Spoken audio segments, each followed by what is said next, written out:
Yo tengo entendido ahora que me lo tienen que refacturar por el tema que está parado esto del aumento, así que calculo que cuando me llegue me enteraré cuánto tengo que pagar. Aprobado el señor. Los clientes deben esperar a la refacturación que ya están haciendo las empresas. ¿Qué respuesta espera de acá? Esperemos una respuesta positiva, pero me parece que hay que pagar primero y después recién te van a hacer el descuento, eso es lo que dicen. Bueno, una factura, como podemos observar, que está llena de cálculos y de cuentas, ¿no? ¿Cuánto pagaba? Cuéntenos. 330. Pagaba. Ahora me vino 4.565 pesos. Ah, un cambio importante. Y los mismos artefactos que el año pasado y que todos estos meses. ¿Qué va a hacer? No la voy a pagar. Viene a reclamar, me imagino. Esta es la nueva, 2.751,06. Exacto. ¿Esta la va a pagar? Sí. No, la pagué ya. Ah, ya la pagó. La paga. Está debitada del banco. Supuestamente le tienen que dar una nota de crédito ahora. No sé lo que harán. Por eso vengo a preguntar. Al caballero le contesta el propio ministro Aranguren. Con respecto al que pagó, como dije hace un rato, tiene que esperar que reciba la nueva factura del proveedor del servicio de gas y que en el caso específico que corresponda va a recibir una nota de crédito con respecto a lo que pagó anticipadamente respecto de la resolución que va a ser promulgada o dictada mañana después de que presentemos el recurso extraordinario indicando el tope, nuevamente lo menciono, sobre la misma factura que pagó el año pasado. Ahora, ¿se entendió lo del nuevo tope del 400%? El bimestre igual al de ahora, pero el año pasado. ¿Cuánto pagaste? Yo pagué, tengo una de 400 pesos, 450. ¿Y ahora cuánto te va a venir? Y no sé, hay que multiplicar por 500 creo que es. Por 500 no, por 5. Así lo dice la resolución 129 publicada hoy en el Boletín Oficial. El monto de la factura del mismo bimestre del año anterior tiene que multiplicarse por 5. Si la factura que le llegó este año supera el resultado de la multiplicación, tiene que pagar solo lo que da la multiplicación. Si la cuenta es mayor a su factura, deberá pagar lo que dice la factura.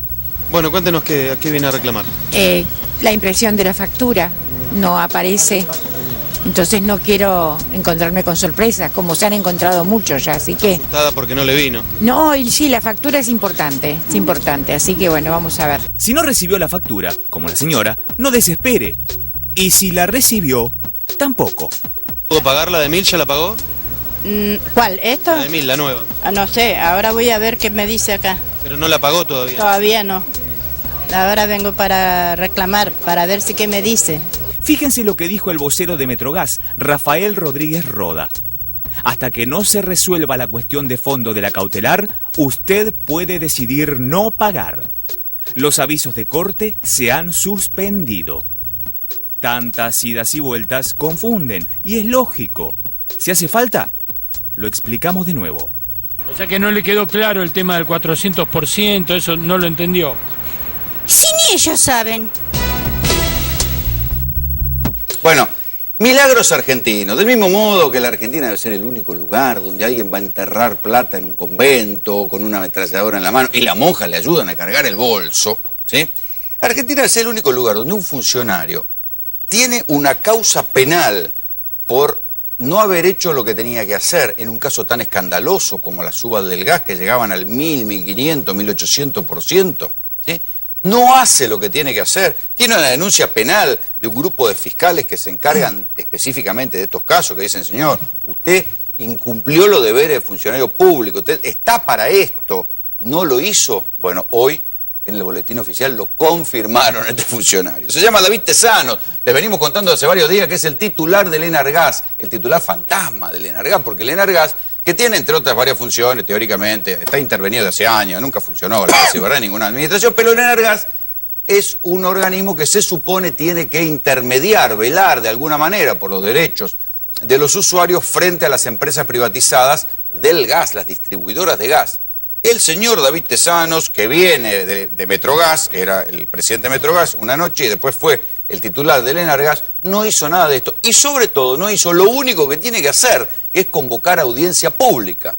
¿Sí? Justamente la falta de audiencias públicas es lo que motivó un fallo que ha frenado el tarifazo del gas en todo el país. Pero como yo de esta cosa mucho no entiendo, mejor le voy a preguntar a gente que entiende más, que me expliquen este milagro argentino. Están aquí con nosotros Alejandro Rebocio, periodista, escritor de Vaca Muerta, Claudio Boada, abogado y director de la Unión de Usuarios y Consumidores, y Mariano Gendres, presidente de la Asociación Civil y Cruzada Cívica de Consumidores y titular de la Comisión de Usuarios del ENRE. A ver, muchachos, ¿cómo me explican el milagro de que un señor que no hace lo que tiene que hacer, hoy le ponen un decreto para mantenerlo? ¿Quién arranca? La verdad que esto es una locura. Acá el que tiene que ser controlado termina controlando. Totalmente una incongruencia total, claramente. Pero acá hay que agregar ¿Es que tiene miedo este hombre? ¿Qué le pasa? ¿Cómo? Tiene miedo, no sé qué... No tenía que llamar a una audiencia pública, no están para eso los entes. Acá claramente que hay que llamar a una audiencia pública. Y por eso la Sala número 2 Federal de La Plata ha dictado una medida cautelar, que es erga omne, por lo tanto es aplicable en todo el territorio de la República Argentina, en la cual retrotrae el precio del metro cúbico de gas al 1 de abril de este año. ¿Ustedes como asociaciones de usuarios fueron al Enargas a preguntar, a hacer algo? Sí, nosotros formamos parte, así como... vamos a aclarar que hay comisiones de usuarios, que estos son espacios institucionales dentro de los centros de control, donde hay un grupo de asociaciones, alrededor de 20-25, que participamos. Todo bien, pero mucha bola no le dan, muchachos. No, por supuesto. Está bien. Estamos, para quedar tranquilo mi observación. No, estamos ahí, nuestra presentación con el doctor Tesano fue... ¿qué tal? Ahora soy el interventor de... Es mucho diálogo pro, pero bola no les dan. No. Soy el interventor, hasta ayer era CEO de Metrogas. Bueno, pero esto eso, pasó. más allá de lo que no hizo ahora, de no llamar a audiencia pública, Sí. ¿no hay algo previo ahí que ya está éticamente rozando algo negativo? Digo, que pase de noche a la mañana. Por supuesto, la incompatibilidad. pasa en el Energas, pasa en el ENRE también. Una incompatibilidad no se le niega a nadie. Digo. Donde dos directores, dos de los directores nombrados nuevos, uno viene de la gestión en Enor, otro viene de la gestión en Edesur, ambos son CEOs. O sea, me parece que esa es la característica propia de todo el Ministerio de Energía, donde encontramos en distintas reparticiones que tienen que controlar, como él dice, claro, los controlados que son nombrados pero suponete que olvidemos la incompatibilidad, pero sí. No está para convocar audiencia pública. Y eso es justamente lo que no hicieron. Este es el gran error, ¿no? Porque el tema de las tarifas... Hoy lo avalaron con un decreto. Por eso se llega a la judicialización masiva, a un montón de casos y un montón de cautelares. No es solamente la de La Plata, porque acá ha venido contra el gas, han venido cautelares en distintos lugares del país. Pero le quiero preguntar a Alejandro Rebocio, ¿vos descifraste qué quiso hacer el gobierno con los tarifazos y gambeteando las audiencias públicas? Y lo quiso hacer a las apuradas. Te digo que hubo un debate dentro del gobierno si había que hacer audiencias públicas o no, y triunfó la posición del presidente. ¿No era que era un gobierno que iba a dialogar? Pero había mucho, es que bueno, hay otros intereses también, y prevaleció el de recortar los subsidios, el dar una señal de que iban a reducir el déficit fiscal, y bueno, y decidieron hacerlo así a las apuradas. Y ya es el segundo cambio que hacen a partir de que anunciaron las tarifas, el aumento de tarifas. Recordemos que cuando lo anunciaron dijeron el papelón de la Patagonia primero, que vinieron los gobernadores con el cuchillo entre los dientes y se tuvieron que bajar. Primero habían dicho que iban a aumentar hasta 300%. Después, hace un mes o dos, dijeron no, había un tope de 400. Después, ese tope no se cumplió y ahora vuelven a hablar de un tope del 400%. O sea que ha habido muchas idas y venidas. La decisión de todo esto recae obviamente en el ministro de Energía y en su equipo, en Aranguren, pero Aranguren cuenta con el absoluto respaldo del presidente, o sea, es uno de los ministros favoritos de Macri. Sí, que lo ha respaldado siempre, sí. Sí, yo quería aclarar lo siguiente, es decir, las entidades de defensa del consumidor, que somos parte, como bien se decía recién, de los distintos organismos de control, desde que este gobierno asumió el 10 de diciembre del año pasado, venimos exigiéndole especialmente al ministro Aranguren y el resto de las autoridades el cumplimiento de la audiencia pública previa. Cuando ellos dicen que van a hacer una readecuación del sistema tarifario, nosotros les decimos, les advertimos, miren que tienen que llamar a una audiencia pública pero no previa, quieren dar audiencia pública, tienen que explicar en qué van a invertir la guita. Exactamente, pero dos cosas, no solamente en qué se va a invertir este aumento, sino que nosotros reclamamos, y desde Cruzada Cívica especialmente, venimos diciendo, ¿qué se hizo con todo el dinero, los millones y millones de pesos que se entregaron en los últimos años en materia de subsidios? Porque para mejorar la infraestructura del sistema sabemos que no, porque vemos claramente la calidad del servicio. ¿Qué se hizo, Ale? Y hubo muy poca inversión. Lo que sí también es interesante es del aumento de tarifa de gas, una parte minoritaria es lo que es la tarifa de distribución y transporte, que es lo que necesita de audiencia pública. Después, la gran parte del tarifazo es porque aumentó el precio del gas en boca de pozo.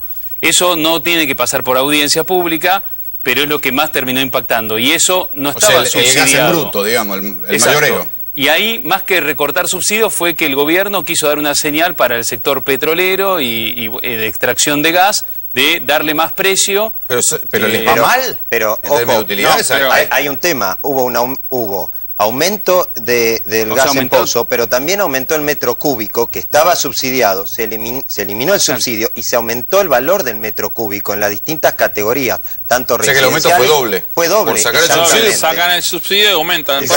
Por otro lado, creo que nosotros queremos las audiencias públicas justamente para discutir estas cosas. Uno de los temas es por qué se duplicó a valor dólar lo que se le paga en el gas en boca de pozo. El gobierno dice que aún hoy el gas es barato a nivel de América Latina. No, sin embargo, hay estudios en los cuales dice que con este aumento último se llevó a $7 el millón de BTU, que es la medida, $7, mientras que internacionalmente vale $2. O sea, mientras en el mundo baja el precio, el gas en boca de pozo, que es, digamos, cómo sale el gas y que se inyecta ahí en el gasoducto, mientras internacionalmente baja, nosotros acá pasamos de $2.50 a 7, a 6. No era que Vaca Muerta iba a traer gas y petróleo. Vos que hiciste un libro. ¿Cuándo llega el gas de Vaca Muerta? ¿Sabés qué? Lo que el otro día veía que se está hablando que ahora dicen los expertos en energía que dentro de 10 años vamos a recuperar el autoabastecimiento energético. Me acuerdo cuando se estatizó YPF, el 51% de YPF, el gobierno de entonces y Galucho, el entonces presidente de YPF, hablaban también de un horizonte de 10 años, pero en 2012. Alejandro, ¿cómo le fue a las empresas? Se corrió la cancha de 2022 a 2026. Bueno, como la inflación, viste que se corre. Sí, exacto. ¿Cómo le fue a las empresas en todos estos años? ¿Ganaron plata, perdieron plata? ¿Cómo las le fue? Empresas, depende de cuáles. A las empresas energéticas. De gas y petróleo. Las de gas y las de extracción no le fue mal. Pese a que bajó el precio internacional. Pese a que, bueno, lo que pasa que, bueno, no le fue mal en toda la cadena de años. Obviamente que ellas reclamaban mejores precios y también eso llevó a que, o sea, como se pagaba menos precio acá, llevó a que hubo una desinversión acá y prefirieron invertir en otros lugares. Eso también ocurrió.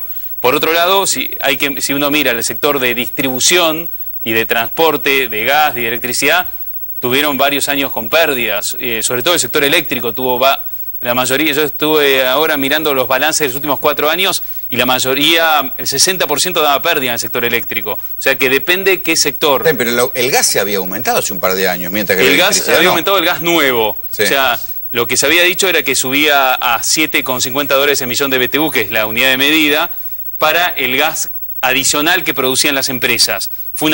Esa fue una medida que se tomó después de la estatización de YPF para fomentar la inversión en Vaca Muerta. Y a partir de ahí, YPF, de hecho, sus resultados son públicos, venía ganando mucha plata. Ahora, el último año, empezó a reducir su ganancia por el precio del barril de petróleo. Pero si no les va mal, ¿por qué hay que subsidiarlos? No sé, pregunto. No, acá, sí. La cuestión acá primero, ¿cuál es la tarifa que corresponde? En función del servicio que tenemos. Tiene que ser una tarifa razonable, tiene que ser una tarifa clara. Y tiene que ser, si hay un aumento, una readecuación, esta tiene que ser gradual. Y ahí está la cuestión.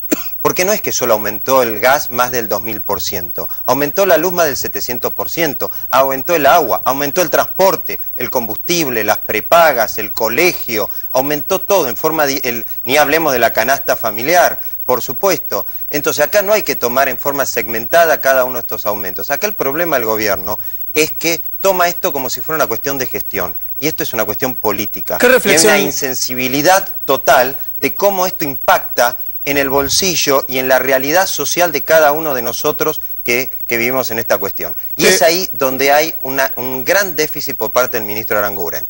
Entonces, cuando el ministro dice, y esto equivale a 3 pizzas, 4 pizzas, a un almuerzo, a lo que sea, entonces ahí está minimizando ese impacto y no dándose cuenta de que esto no es una cuestión de equilibrar números, es una cuestión de cuánto impacta esto en la sociedad. Y ya estamos viendo cuánto impacta esto en la sociedad, lo acabamos de ver en las imágenes que ustedes pasaron. ¿Qué reflexión te merece a las asociaciones de consumidores que Macri se haya reunido con Lorenzetti en estos días, previo a, a la decisión que tiene que tomar la Corte Suprema?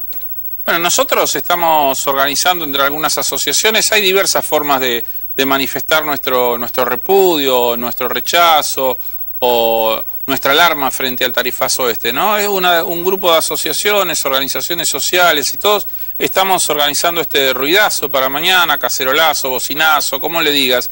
Y creo que van dos direcciones. Por un lado, en el Poder Ejecutivo para que ellos reflexionen sobre la situación que bien describía del bolsillo de los usuarios y consumidores, de los trabajadores, de los jubilados que no llegan a pagar estas tarifas y el impacto. Pero por otro lado también creo que nuestra dirección es hacer reflexionar a la Corte Suprema, mostrarle la situación, no silenciar una situación y mostrarle cuál es la situación que estamos pasando los usuarios. Hay sectores que acomodan sus consumos, pero cuando nosotros vemos que sectores medios acomodan los consumos, tenemos que empezar inmediatamente... Vamos a hacer el testeo social. ¿Cuánto te vino a gas?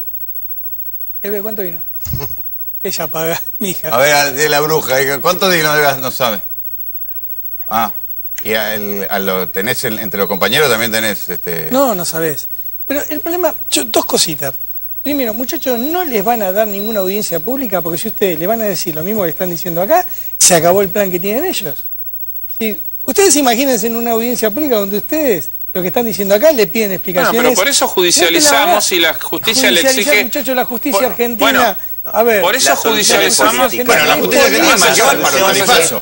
Claro. ¿Saben cuál es la solución acá? La solución es llamar a un Consejo Económico Social donde la participen todos los sectores gremiales, empresariales, todos los sectores representativos de la sociedad y llegar a un acuerdo político-social al respecto. Esa es la solución política. Yo pregunto ¿por qué el 28 de julio se hace en Mar del Plata la audiencia pública sobre la electricidad en la provincia de Buenos Aires? Porque hay un juzgado de La Plata que sacó una sentencia, una cautelar y obligó al gobierno de la provincia a organizar, en ese caso a los EBA, a organizar la audiencia pública. De la misma forma nosotros tenemos confianza en que se va a respetar la legalidad y que se va a convocar a audiencia pública. La Corte no puede ir contra su propia jurisprudencia, me parece, ¿no? ¿En qué sentido? Que la Corte ha hecho de las audiencias públicas un modo de gestión de la justicia en el último tramo. Y si nosotros vemos la Corte en los últimos años, vemos que ha generado instituciones, por ejemplo, Amicus Curiae, digamos amigos de la Corte, abrió espacios de participación de ciudadana, de participación de las ONG. Nosotros hemos participado en muchos de estos espacios, hemos participado en muchas audiencias públicas y queremos rescatar el valor de esos espacios de participación. ¿Cómo sigue? Porque cuando no se respetan los espacios, se genera una conflictividad por afuera que puede desmadrarse y puede llegar a situaciones muy conflictivas. Muchachos, muchísimas gracias por venir. Gracias a vos.